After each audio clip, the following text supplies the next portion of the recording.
Hi, Brittany. How you doing today? How are you? Doing wonderful. We are excited to have Brittany Barbieri. She is the host of Lost Monster Files on the Discovery Channel. She is a cryptozoologist, and I'm gonna probably get this one. Uh, no, actually, I got it right now. I was trying to pronounce it. UFOologist. I was trying to originally kind of blend the letters together and sound them out, but UFO makes more sense. Yeah, it's funny when I first started in the ufology space, I was doing the same thing, and one of my mentors came to me, he's like, "Why do you keep calling it UFOlogy and UFOologist?" I'm like, "Isn't that?" He's like, "No, it's ufologist." I'm like, "Oh my gosh, I'm such a dork." It's all good. I'm sorry. No worries, things happen. But yeah, we are excited about having you on, and we're excited about your new show. Shoot, my wife and my son love these types of programs.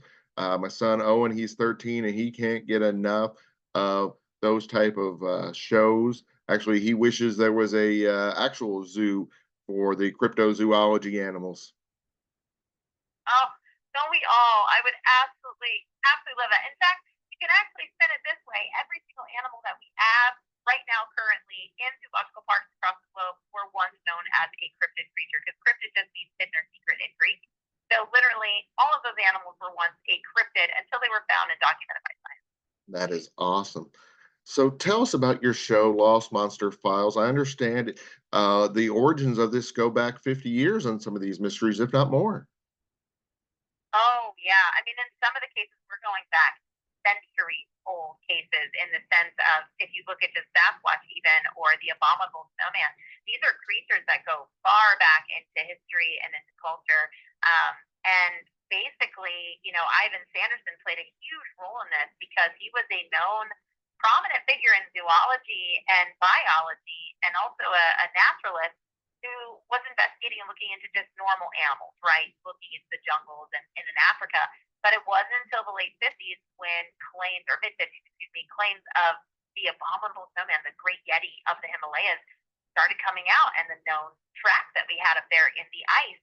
And it really got his head spinning, and that was his turning point. And him and a colleague of his from France decided to coin the term cryptozoology and turn it what it is today. Awesome. Now, I am okay with believing the animals and all those type of things. That stuff, you got me. However, the thing I do not believe that you started this at age 6 because it says you've been doing this for 20 years. Oh, I'm much older than that. What? I've actually been doing. I won't give away my age, but yeah, I'm creeping up there. Yeah, Oh, I've wow. been doing it for a very long time. Yeah, yeah. You definitely can't tell by the cover photo. Yeah. But Not this though. I'm just kidding. No, yeah, it has been my lifelong passion and work. I grew up on an exotic animal ranch in the Rockies, and I was the youngest of seven. So my little brother and I basically did a lot in the animal,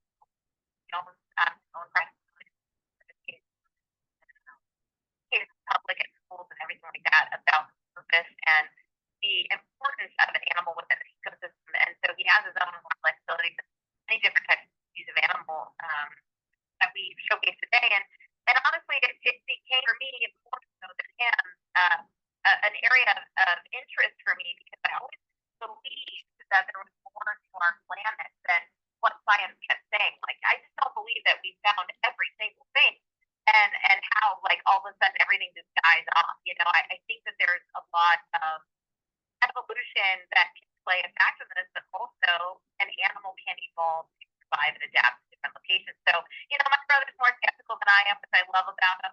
He keeps me humble, but I like to entice him and get him to see my side from time to time, and that's really what stems this whole process for me was the challenge of it. that is awesome. I was going to say recently we did some research into some of the ones from Latin America. Some of them might qualify for your thing. Some of them might not. There was one that eats babies. There was one that is a bird lady. and there was another one that was a cowboy. Now, when I say do research, I mean we went to the Universal Monstros exhibit, but you know, it's still research. Yeah, no, no, I encourage everyone to research. It's funny to me that over the years, a lot of what I would consider supernatural entities or creatures of nature have found their way into cryptozoology, and that's odd to me because in my field study, cryptozoology was its own entity of just unknown animals. And then you have like these crazy superstition, creatures and things like that, where I'm like, that's not really a cryptid. That's like supernatural, which I love. I investigate paranormal too. Um, but yeah, I think that's the best part about this show is helping people to re-understand and grasp what cryptozoology is, and I hope ignite a new passion of a next generation of, as I like to call, old world explorers to dive into this, to take a risk and not be afraid to push back on a narrative that we've grown up with that these things can't exist, because frankly, they can. I can imagine your passport has tons of stamps on it from all the places you traveled in the world. It's always really funny when they're like, "What are you doing here?" You're like, I don't want to tell this guy that I'm here to look for a crazy one-eyed monster with a mouth in its stomach, but that's what I'm here to do." I was gonna say the only good thing about that, even if you do get some that are gonna poo-poo it or make fun of you, every now and again, I'm sure you get somebody when you mention that to them, they go, "Yeah, that is Kevin, and he comes out on Thursdays from the creek, and you should be there on Thursday at 3 a.m. because that's when he feeds." Yeah, trust me. There's been several of those. So they're like, "Oh no, no, we know what it is. It's this guy." It's like, "Oh, okay, that's strange." Yeah, there's been some fun stories, I tell you. Oh gosh, yeah. I was gonna say I can imagine right now you're very busy with Lost Monster Files on the Discovery Channel, but I can imagine down the road there could be potentially a book. It's funny you mentioned that. For years, family and friends and people I've had the pleasure of meeting have all asked me, "Why have you not written a book? Why have you not written a book?" And honestly, it wasn't that I didn't want to. It was just that I don't know. I was just so invested into my research and into my fieldwork that I hadn't really thought about it. But talking with my husband and family, they're like, that might be great for the kids, and putting it down in all your fieldwork and your explorations. And so it is something that I'm pondering on, and it might come to fruition in the next several I don't want to say months, maybe in a year.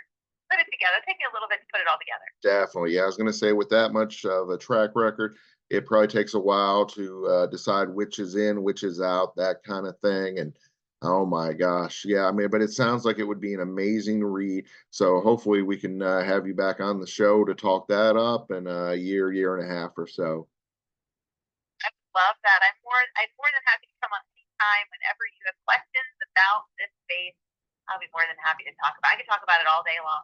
That is awesome. Let's see. Any other projects going on besides the Lost Monster Files on Discovery Channel? No, at this moment in time, I have dedicated all of my time and focus to the Lost Monster Files, and for good reason. The only other thing that I do on the side is I am very active in ufology and basically what's happening right now within the ufology space with the transparency from basically from the government, and just pushing for disclosure. I do host a social media page called Disclosure Ladies with my dear friend Carolina, and we both tackle past and present cases in the ufology space and the push for transparency. And I also work with my investigative partner, Ben Hansen, from the TV show UFO Witness. We work behind the scenes on that a lot. And they know I've been very busy with dedication to cryptozoology, which is my soft spot, my baby. So they've given me a lot of grace in letting me focus on this year, which has been awesome. Excellent. It sounds like there's a lot of great stuff going on. Brittany, before we let you go, we're on social media, we're on the web. Can we find out about you, of course, and then Lost Monster Files on the Discovery Channel? So you can interact with me directly. I'm very active on my Instagram. I love reaching out and talking with fans or eyewitnesses. So you can find me on Instagram at Brit_investigate. Feel free to reach out to me anytime. And then also, I do have a website that if you have a sighting, you can email me directly from my website at www.BrittanyBarbieriOfficial.com. Thank you for joining us, Brittany. Thank you so much for having me. It was a pleasure. That was nice. We enjoyed having Brittany on our show. Very knowledgeable. We hope to have her again in the future on other episodes. So let's see. Definitely check out the Lost Monster Files on the Discovery Channel. And of course, thank you for joining us.